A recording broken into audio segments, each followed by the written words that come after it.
आज हम अध्याय 8 के अंतर्गत त्रिकोणमिति की टेबल को बनाना सीखेंगे। तो आइए हम इसकी शुरुआत करते हैं। त्रिकोणमिति की टेबल बनाने के लिए हम सबसे पहले गिनती लिखते हैं। तो गिनती की शुरुआत जो है हम 0 से करते हैं। तो सबसे पहले ये 0, इसके बाद ये 1, इसके बाद 2, इसके बाद 3 और आखिर में ये 4। तो हम देखते हैं कि हमारी जो संख्या है इनमें सबसे बड़ी संख्या जो है वह 4 है।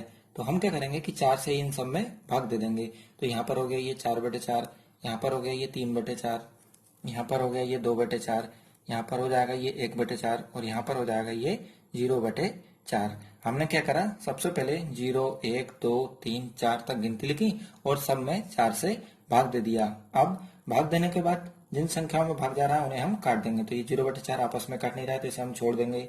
ये 1/4 आपस में कट नहीं रहा है तो इसे हम छोड़ देते हैं। आगे ये 2/4 ये आपस में कट रहा है तो इसे हम काटते हैं। तो ये हो जाएगा 2 एकम 2, ये 2 दूनी 4। ये 3/4 आपस में कट नहीं रहा तो इसे हम छोड़ देते हैं। और आखिर में ये 4/4, तो ये 4 के पड़ोस काटा है तो इसे हम काटते हैं। 4 एकम 4, 4 एकम 4। तो अब इसके बाद जो हमारे मान आते हैं अब हम उन्हें लिखते हैं। तो अब इधर देखते हैं हम, ये 0/4 और जब हम 4 का भाग 0 में देंगे तो क्या आएगा, ये 0। तो इसे हम नीचे लिख देंगे कि ये क्या होगा, ये केवल 0। अब ये 1/4, तो ये भाग नहीं जा रहा तो इसे हम ऐसे कैसे लिख देंगे कि 1/4। यहाँ पर क्या बचा, ये 1/2। यहाँ पर ये 3/4 आपस में कट नहीं रहा तो इसे हम नीचे लिख देंगे कि 3/4। यहाँ पर है ये 1/1, तो 1/1 का मतलब ही क्या होगा, ये 1 ही होगा। नीचे हमें 1 लिखने की आवश्यकता नहीं है। अब इसके बाद हम क्या करते हैं कि सबके ऊपर इस तरह से करनी का निशान लगा देते हैं। तो हम क्या कर रहे हैं कि सभी के ऊपर करनी का निशान हमने लगा दिया है। करनी का निशान लगाने के बाद हम क्या करते हैं कि कोणों को लिखते हैं। तो हम जो कोण लेंगे उसमें सबसे पहले हम लेंगे 0 डिग्री, इसके बाद 30 डिग्री, इसके बाद 45 डिग्री, 45 के बाद 60 डिग्री और आखिर में हम लेंगे 90 डिग्री। तो हमें यहाँ पर ये ध्यान रखना है कि हमें सबसे पहले 0 डिग्री लेना, फिर 30, फिर 45, फिर 60 और आखिर में हमें ये 90 डिग्री इस तरह से लेना है। अब इसमें हम सबसे पहले जो है वह साइन थीटा का मान निकाल रहे हैं। तो हम सबसे पहले किसका मान निकाल रहे हैं, साइन थीटा। साइन थीटा के लिए हम ये 0 डिग्री का मान निकाल रहे हैं।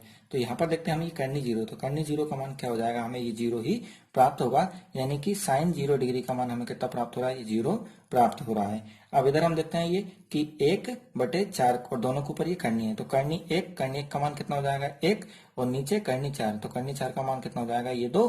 तो ये हो गया हमारा 1/2।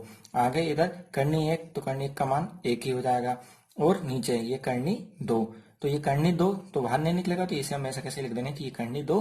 तो ये जो है हमें ये 1/2 के रूप में प्राप्त हो रहा है। आगे ये करनी 3/4, तो करनी 3 भी बाहर नहीं निकलेगा तो ये करनी 3 तो हमारा वैसे के वैसे ही। और नीचे ये करनी 4, तो करनी 4 का मान कितना हो जाएगा, ये 2 के रूप में हमें प्राप्त हो जाएगा। तो ये हो जाएगा हमारा करनी 3/2। आगे ये करनी 1, तो करनी 1 का मान कितना होता है, 1 ही होता है। तो इसका मान जो हमें 1 ही प्राप्त हुआ है। अब हम एक बार हमारे मानों को देखते हैं कि साइन 0 डिग्री का मान हो जाएगा हमारा 0, साइन 30 डिग्री का मान हो जाएगा हमारा 1/2, साइन 45 का मान हो जाएगा हमारा ये 1/2, इसके बाद साइन 60 का मान हो जाएगा हमारा ये करनी 3/2 और आखिर में साइन 90 का मान हो जाएगा हमारे पास एक मान। अब इसके बाद हम कोस का मान निकालते हैं। तो साइन थीटा के बाद अब हम कोस थीटा का मान निकाल रहे हैं। तो ये हो गया हमारा कोस थीटा। अब कोस थीटा का मान निकालने के लिए हम क्या करेंगे कि साइन थीटा के जो मान है उन्हें हम पलटकर इस तरह से लिख देंगे कि जो सबसे आखिर में मान था वो अब हमारे पास सबसे पहले हो जाएगा। जैसे कि यहाँ पर ये 1 था तो ये अब हमारे पास 1 सबसे पहले आ गया। इसके बाद ये करनी 3/2, इसके बाद ये 1/2, इसके बाद हो जाएगा ये 1/2 और आखिर में ये हो जाएगा 0। तो हमने क्या करा, कोस थीटा के मान को निकालने के लिए कि साइन थीटा के मानों को पलटकर लिख दिया। जो सबसे आखिर में था वह अब हमारे पास सबसे पहले है और जो सबसे पहले था वह कहाँ चला गया, वह हमारे पास सबसे आखिर में चला गया। साइन थीटा के बाद कोस थीटा और कोस थीटा के बाद क्या होता है हमारा टेन थीटा। तो अब हम क्या कर रहे हैं, टेन थीटा का मान निकाल रहे हैं। तो टेन थीटा का मान निकालने के लिए हम क्या करेंगे कि कोस थीटा के मान जो हमें प्राप्त हुए हैं उनका भाग साइन थीटा के मानों में दे देंगे। जैसे यहाँ पर 1 का भाग जब हम 0 में देंगे तो क्या हो जाएगा, ये 0 के रूप में ही हमें प्राप्त होगा। क्यों, क्योंकि किसी भी संख्या में का भाग हम जब 0 में देते हैं तो हमें 0 ही प्राप्त होता है। अब हम आगे यहाँ पर जब देखते हैं तो यहाँ पर है ये 1/2 और यहाँ पर है ये करनी 3/2। तो अब हम इसे लिखेंगे कि 1/2 भाग करनी 3/2। तो हमने क्या किया कि नीचे की संख्या का भाग ऊपर की संख्या में दिया है तो इसे हमने बटे के रूप में लिख दिया। अब नीचे की दोनों संख्या क्या हो जाएंगी, हमारी पलट जाएंगी। तो ये हो जाएगा हमारा 1/2 गुणा 2/3 और ये 2 से 2 आपस में क्या हो जाएंगे, कट जाएंगे, तो ये कहलाएगा हमारा 1/3। इसे हम अगर डायरेक्ट भी करना चाहें तो यहाँ से ये 2 और यहाँ से ये 2 को आपस में काट देंगे तो ये हमें 1/3 के रूप में प्राप्त हो जाएगा। तो इसे हम लिख देंगे कि हमें यहाँ पर ये 1/3 प्राप्त हो रहा है। अब हम यहाँ पर देखते हैं कि यहाँ पर है ये 1/2 और यहाँ पर भी है 1/2। ये दोनों संख्या हमारी एक जैसी है, यानी कि आपस में पूरा कट जाएगा और यहाँ पर जो हमारा मान है वह केवल एक ही हमें प्राप्त होगा। इसे भी हम देखते हैं कि 1/2 बटे हो जाएगा हमारे पास 1/2। तो नीचे की दोनों संख्या हमारी पलट जाएंगी तो ये हो जाएगा 1/2 गुणा 2/1। ये 2 से 2 कट गया तो ये हो जाएगा 1/1 और जब हम 1 का भाग 1 में देंगे तो हमें 1 ही प्राप्त होगा। तो यहाँ पर हमने जब 1/2 का भाग 1/2 में दिया तो हमें ये 1 प्राप्त हुआ। अब हम 1/2 का भाग 3/2 में देते हैं तो ये हो जाएगा हमारे पास 3/2 भागित 1/2। अब नीचे की दोनों संख्या क्या है हमारी पलट जाएंगी तो ये हो जाएगा 3/2 गुणा 2/1। अब यहाँ पर ये नीचे है और यहाँ पर ये ऊपर है तो ये 2 से 2 आपस में कट जाएंगे तो ये हो जाएगा हमारा 3/1 और नीचे हमें जो है 1 लिखने की आवश्यकता नहीं है तो ये हो जाएगा हमारे पास केवल 3 ही हमें प्राप्त हो रहा है। तो अब हम इसे लिख के बता देते हैं कि यहाँ पर जो है हमें ये 3 प्राप्त हो रहा है। और आगे यहाँ पर अब जब हम 0 का भाग 1 में देंगे तो जब 0 का भाग किसी भी संख्या में देते हैं तो हमें ये अनंत यानी कि ये अपरिभाषित प्राप्त हो रहा है। इसे हम अनंत भी कहते हैं और इसे हम अपरिभाषित के रूप में भी बताएंगे। अब tan थीटा के बाद जो है हम कोट थीटा का मान निकालते हैं। तो कोट थीटा का मान निकालने के लिए हम क्या करेंगे कि tan थीटा के मान को पलटकर लिख देंगे। जो सबसे आखिरी में था वो अब हमारे पास सबसे पहले है, यानी कि अनंत जो है अब हमारे पास सबसे पहले हमें प्राप्त हो रहा है। इसके बाद जो है ये 3, इसके बाद 1 और ये हो जाएगा हमारा 1/3 और आखिर में जो है हमें ये 0 प्राप्त हो जाएगा।